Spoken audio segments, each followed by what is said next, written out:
त्यांच्या प्रकरणामध्ये आज नेमकं काय काय घडलं हे आधी सांगते। फडणवीस सरकारमधल्या वादग्रस्त मंत्र्यांची यादी केली तर त्यामध्ये माणिकराव कोकाटेंचं नाव कदाचित सर्वात वर असेल। आता हेच बघा ना, सदनिका घोटाळा प्रकरणी कोर्टात हजर न झाल्यामुळे अटक वॉरंट बजावून घेण्याची वेळ त्यांच्यावरती आली आहे। हे प्रकरण तसं 3 दशकं जुनं आहे।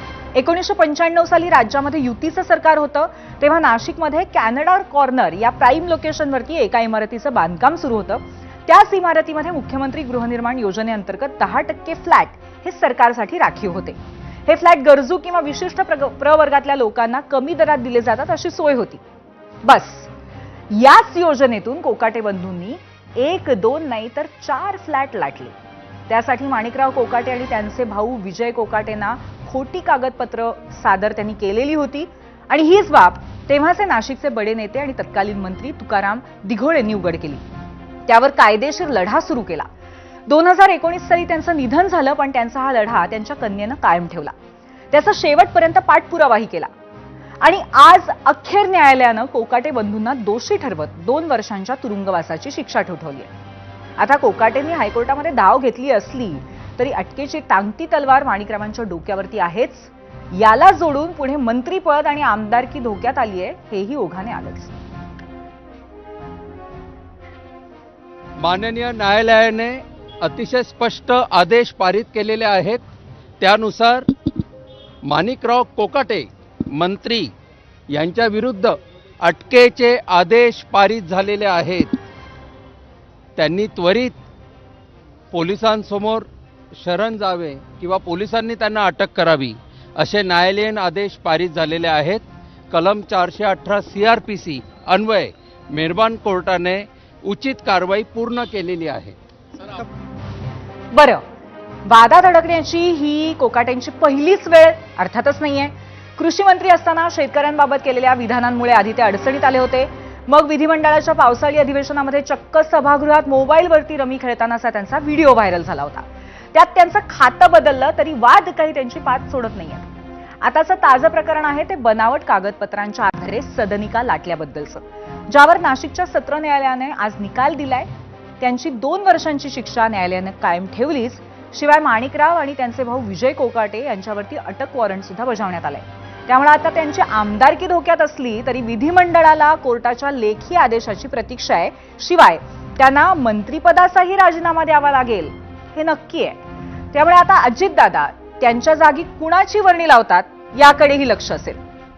अर्थात धनंजय मुंडेच मंत्रिपदाच्या शर्यतीत पुढे असू शकतात याचं आणखीन एक कारण आहे। ते जाणून घेण्यासाठी जरा 2 महिने आपण मागे जाऊयात। 21 सप्टेंबर 2025 कर्जतमध्ये राष्ट्रवादीचे प्रदेशाध्यक्ष सुनील तटकरेंचा नागरी सत्कार होता। त्यावेळी धनंजय मुंडेंनी एक विधान केलं होतं, त्यावर अजितदादांनी प्रतिक्रिया दिली होती, ते आपण पाहूयात। पुन्हा एकदा तटकरे साहेबांचं मी मनपूर्वक अभिनंदन करतो आणि कायम आम्हाला मार्गदर्शन करत राहावं। चुकलो तर कान धरावा, नाही चुकलो तर चालतं। पण आता रिकामं ठेवू नका, जबाबदारी कसं हीच विनंती करतो। त्यांच्या विनंतीचा मान केला जाईल, सूचनांचं पालन केलं जाईल। त्यांच्या विनंतीचा मान केला जाईल, सूचनांचं पालन केलं जाईल। 2 महिन्यापूर्वीची धनुभाऊंची मागणी आणि आजची अमित शहांची भेट। इकडे माणिकराव कोकाटे रुग्णालयात पोहोचतात तोच तिकडे धनुभाऊंचा एक फोटो आला, त्यात ते केंद्रीय गृहमंत्री अमित शहांसोबत दिसले। आता या दोघांमध्ये 1 to 1 चर्चा होणं हे अजित पवारांनाही माहिती असेलच। म्हणूनच आम्ही आमच्या आजच्या प्रश्नामध्ये पहिला पर्याय म्हणून धनंजय मुंडेंचंच नाव दिलंय। आता खरं तर आजच्या भेटीमध्ये मंत्रिपदावरनं चर्चा झाली असेल की नसेल, खरं काय ते या दोघांनाच ठाऊक। पण भेटीमध्ये काय चर्चा झाली आहे हे खुद्द धनुभाऊंनीच सांगितलंय। ते पाहण्यासाठी आपण जाऊयात मीडिया सेंटरला। आपल्या ट्विटच्या माध्यमातून धनंजय मुंडे म्हणाले, आज नवी दिल्ली इथे केंद्रीय गृह तथा सहकार मंत्री अमित शहा यांची भेट घेतली। वैद्यनाथ ज्योतिर्लिंग तीर्थस्थळाचा प्रसाद योजनेत समावेश करण्याबाबत विनंती केली। योजनेच्या माध्यमातून ज्योतिर्लिंग स्थळाचा विकास व कायाकल्प झाल्यास परळी शहरासह संपूर्ण बीड जिल्ह्याच्या विकासात एक मोठा व सकारात्मक बदल घडणार आहे। त्याचबरोबर मतदारसंघातील एका कारखान्यासंदर्भात चर्चा केली. पूर्वनियोजित वेळ घेतल्याप्रमाणे आजची ही भेट होती.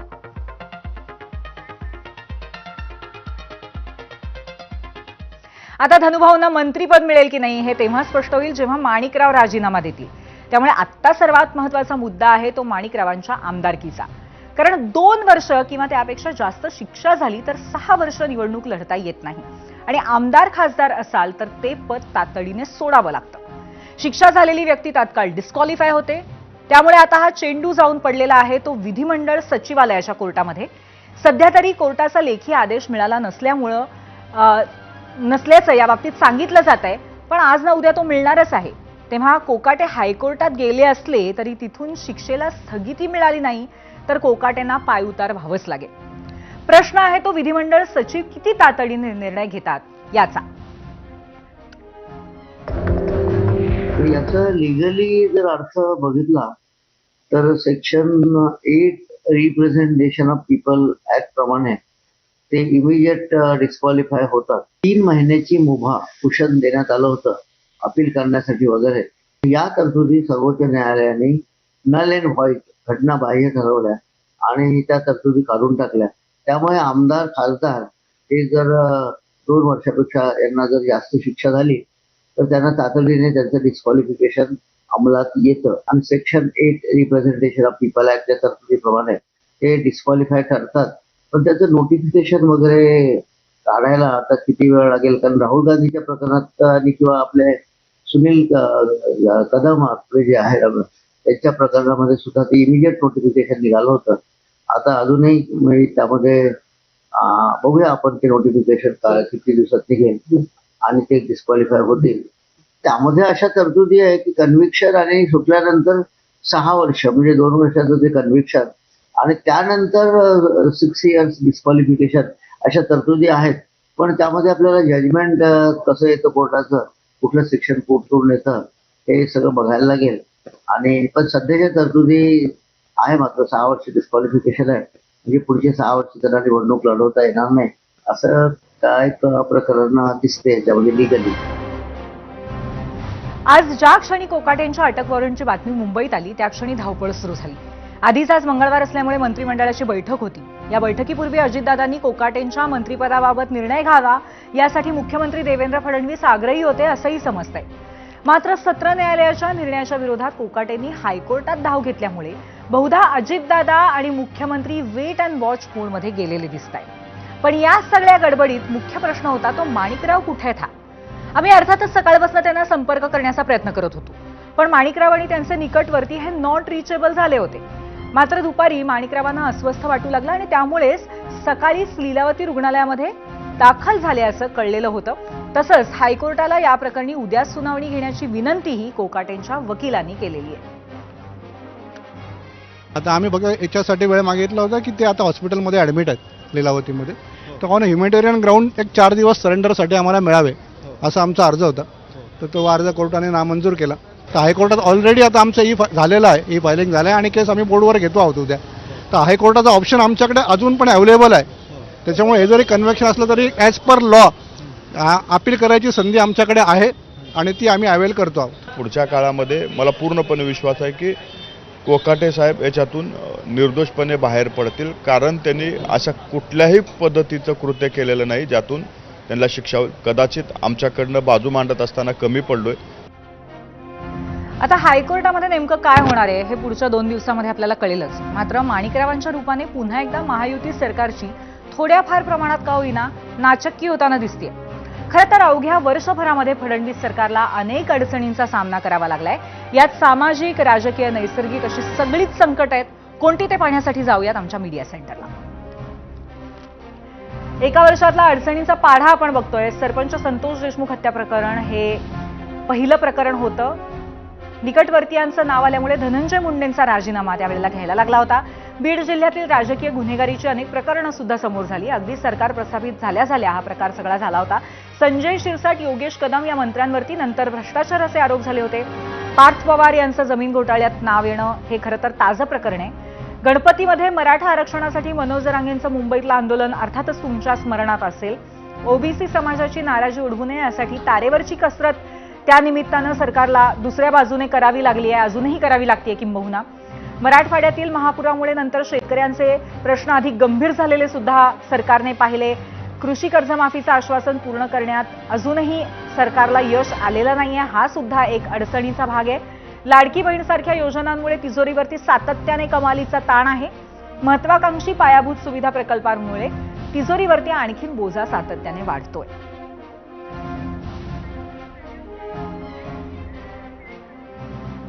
आणि आता याच यादीमध्ये माणिकराव कोकाटेंची भर पडली आहे. त्यामुळेच की काय, इतके दिवस बॅकफूटवरती असलेल्या महायुतीने सत्ताधाऱ्यांवरती जोरदार हल्ला केला आणि त्यांच्या सोबतीला सामाजिक कार्यकर्त्या अंजली दमानियाही होत्या. काही होणार नाही. केंद्र सरकार पाठीमागं आहे, राज्य सरकार पाठीमागं आहे. त्यामुळं शिरसाट असू देत किंवा कोकाटे असू देत किंवा पैशाच्या बॅगा त्या ठिकाणी मोजल्या जातात, जमिनी कुणाकुणाच्या काढून घेतल्या जात आहेत, एवढे घोटाळे होत आहेत, कुठल्या मंत्र्यावर कारवाई झालेली गेल्या वर्षभरामध्ये आम्ही बघितलेलं नाही. त्यामुळं मला नाही वाटत सरकार हे संवेदनशील आहे, अशा कुठल्या कारवाई होतील अशी अपेक्षाच आता जनतेने सोडून दिलेल्या आहे. त्यांना अटक होऊ शकते. या सरकारच्या इतक्या धडाधड विकेट पडत आहेत तरीही हे सरकार पारदर्शकतेचे ज्या पद्धतीने स्वतःची पाठ थोपटून घेत गुणगान करत आहे, मला वाटतं या सरकारला जरा एक मोठा आरसा प्रेझेंट घेऊन देण्याची गरज आहे. माणिकराव कोकाटे वरच्या कोर्टात नक्कीच जाऊ शकतील, दाद मागू शकतील, पण पहिल्या दिवशीपासून त्यांची आमदारकी आणि मंत्रीपद याचा त्यांना तातडीने डिस्क्वालिफिकेशन हे महाराष्ट्र सरकारतर्फे झालं पाहिजे. बरं, आत्ता माणिकराव कोकाटेंच्या प्रकरणावरनं जोरदार टीका करणारे जेव्हा सत्तेत होते तेव्हा त्यांच्या सरकारमध्ये अशाच घडामोडी घडत होत्या. मुळात महाविकास आघाडीच्या काळात तर मंत्र्यांना तुरुंगातही जावं लागलं होतं. महाविकास आघाडीच्या कोणत्या मंत्र्यांवरती गंभीर आरोप झाले होते आणि त्यांच्यापैकी किती जणांवरती कारवाई झाली, सगळं पाहूया ग्राफिक्सच्या माध्यमातून. पुन्हा एकदा मीडिया सेंटरला. महाविकास आघाडी सरकारचे अडचणीत आलेले मंत्री आपण बघतोय. अनिल देशमुख माजी गृहमंत्री, परमबीर सिंगांच्या आरोपानंतर ईडीच्या चौकशीमध्ये ते अडकलेले होते. 100 कोटींच्या वसुलीचं टार्गेटच्या आरोपानंतर देशमुखांना राजीनामा द्यावा लागला. 100 कोटींच्या वसुली प्रकरणामध्ये ईडीच्या चौकशीनंतर त्यांना अटक झाली होती. मनी लॉन्ड्रिंगच्या आरोपाखाली तुरुंगात होते आणि नंतर त्यांना जामीन मिळाला. नवाब मलिक माजी अल्पसंख्याक मंत्री, अजूनही वादग्रस्त असलेले मंत्री, मनी लॉन्ड्रिंग प्रकरणामध्ये ईडीने त्यांना अटक केलेली होती. दाऊद इब्राहिमशी संबंध असल्याच्या आरोपांमुळे ते अडचणीत आलेले होते. तुरुंगात गेल्यानंतर मलिकांची खाती बदलली, मात्र मंत्रिपद कायम ठेवलं गेलं होतं. सुनील केदार माजी युवा कल्याण मंत्री, नागपूर जिल्हा बँकेने अध्यक्ष असताना केदारांवरती 150 कोटींच्या घोटाळ्याचा आरोप केला होता. 2 दशकांहून अधिक काळ चाललेल्या खटल्यामध्ये केदारांना दोषी ठरवण्यात आलं.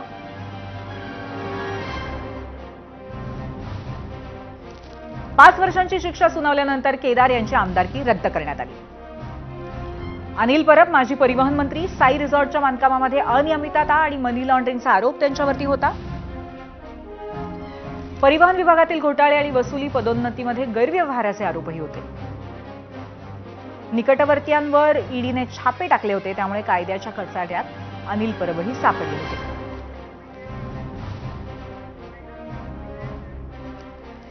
असो, सरकारे येतात आणि जातात, मंत्री येतात आणि जातात, असे आरोपही होतात आणि नंतर कोणत्या तरी सरकारी कार्यालयातील जुनाट कपाटातील धुळखात पडलेल्या फाईलमध्ये ते अडकून राहतात. पुन्हा नवी सरकार येतात, नवे आरोप, नव्या चौकशा, हे चक्र सुरू राहतं. अर्थात आता आपण सूज्ञ मतदाराच्या भूमिकेतून जोपर्यंत मतदान करत नाही तोपर्यंत हे चक्र असंच राहणार. त्यामुळे येत्या 15 जानेवारीला तुमचं मत देताना नक्की एकदा विचार करा. आता पुन्हा एकदा मीडिया सेंटरला आपण पाहणार आहोत. आजच्या प्रश्नावरती तुम्ही दिलेल्या काही निवडक प्रतिक्रिया पाहूयात. एक्सवरनं पुढची प्रतिक्रिया, पहिली प्रतिक्रिया आशिष मनोरे यांची आहे.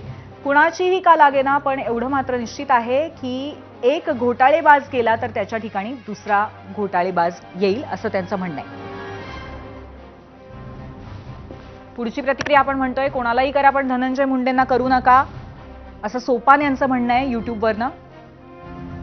फेसबुकवरनं पुढची प्रतिक्रिया आहे गोपाळ दंडगव्हाळे यांची. हा प्रश्न राजकारण्यांसाठी महत्वाचा आहे पण जनतेसाठी मात्र निरर्थकच आहे, असं त्यांचं म्हणणं आहे.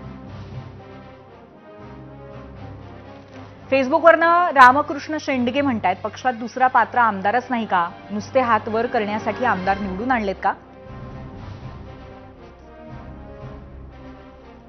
फेसबुकवरनं शिरीष म्हात्रे यांचं म्हणणं आहे, गच्छंती झाली तर म्हणजे कायद्यानुसार सदस्यत्व आपसूक रद्द व्हायला पाहिजे. माणिकराव कोकाटेंच्या बाबतीमध्ये त्यांचंही म्हणणं आहे. वाल्मिकांना कराडला करा, त्याच्या जागेवर कोकाटे साहेबांना पाठवा, श्याम राऊत यांची इंस्टाग्रामवरनं प्रतिक्रिया आहे.